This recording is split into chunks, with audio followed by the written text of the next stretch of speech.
Bradley Chalker sat at his desk in the back of the room, last seat, last row. No one sat at the desk next to him or at the one in front of him. He was an island. If he could have, he would have sat in the closet. Then he could shut the door so he wouldn't have to listen to Mrs. Ebel. He didn't think she'd mind. She'd probably like it better that way, too. So would the rest of the class. All in all, he thought, everyone would be much happier if he sat in the closet. But, unfortunately, his desk didn't fit. "Class," said Mrs. Ebel, "I would like you all to meet Jeff Fishkin. Jeff has just moved here from Washington, D.C., which, as you know, is our nation's capital." Bradley looked up at the new kid who was standing at the front of the room next to Mrs. Ebel. "Why don't you tell the class a little bit about yourself, Jeff?" urged Mrs. Ebel. The new kid shrugged. "There's no reason to be shy," said Mrs. Ebel. The new kid mumbled something, but Bradley couldn't hear what it was.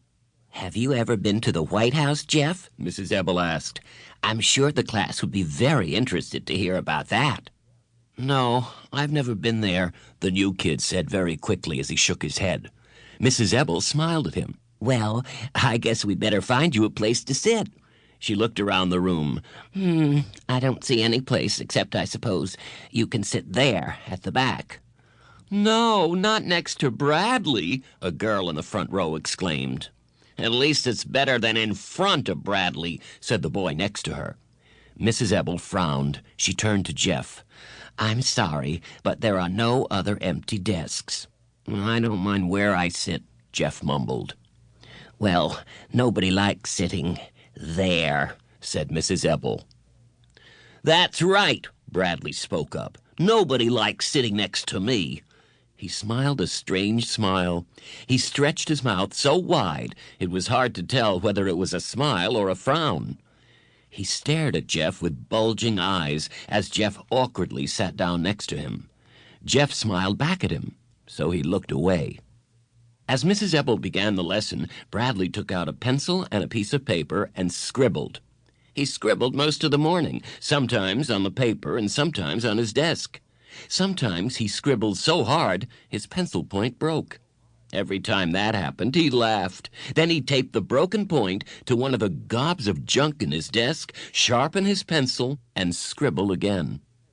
His desk was full of little wads of torn paper, pencil points, chewed erasers, and other unrecognizable stuff, all taped together. Mrs. Ebel handed back a language test. "Most of you did very well," she said.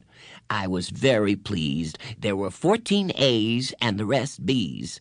Of course, there was one F, but—" She shrugged her shoulders.